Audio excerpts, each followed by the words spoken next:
I'd like to talk briefly about the simultaneous battles that are happening within Gates of Hell that you should not neglect.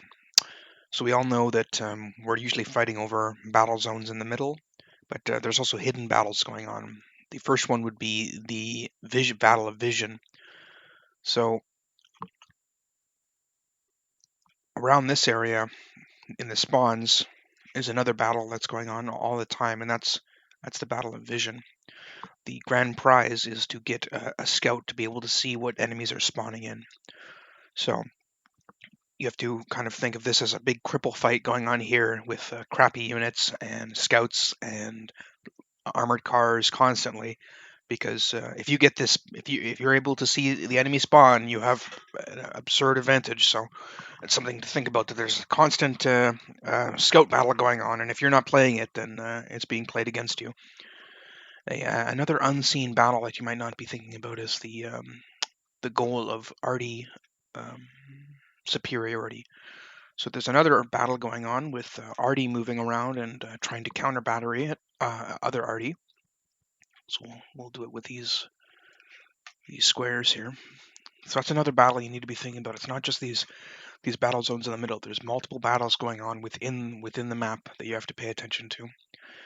Just a quick aside for a way to win or help you win the Battle of Scouting.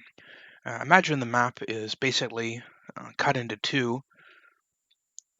And then we'll pretend that we're on the closer side here. So anything under this line you can safely say is your territory, hopefully, and then anything past is their territory. That's usually how the games sort of develop. So what we can do to reduce the chances that an enemy scout sneaks by and is able to get a sight on our spawn, we'll deploy a single scout on either flank, sort of push back. The reason we don't have him too far forward is because the line of contact here is usually where the most casualties happen. So we'll keep him back here. He's able to scout. If any enemy scouts try to sneak past, he'll see them. And then you probably won't see this guy die, but you know that if he died, then you've been penetrated and you need to sweep your spawn. So just a quick video about the separate battles that are going on. It's not just about the control points. There are these scout battles that you absolutely must fight them, because if you don't, the enemy's going to, and he'll have vision, and you're going to die. Another thing that is absolutely critical is the hold fire toggle. You can actually put that on a hotkey, which I would very much recommend. All scouts should be put in hold fire, perhaps return fire, but I just like hold fire.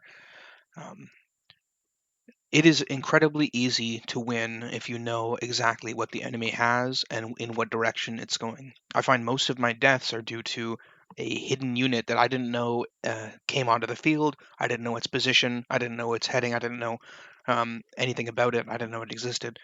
But when you do penetrate into the spawn and you know everything the enemy has, it's such a easy way to get better. And if you're not doing this, I really suggest you do. The basic concept for penetrating enemy spawns with scouts. It's best to do at the beginning of the game before the enemy has a large blocking force. It's way easier just to penetrate right at the beginning. Go to where you think the enemy won't be with a scout squad. Put them on hold fire. Penetrate through the lines. Start splitting them up once you get halfway. Hide some in bushes. Keep some in reserve in case the main part dies as you push up. And then start scattering them up here. Lie them down and slowly crawl. You can be extremely patient. They're going to get there before it matters. Like the time you need them watching spawn, they'll be able to crawl from your HQ to their HQ. So it's completely fine. Just be patient and get them over to the spawn.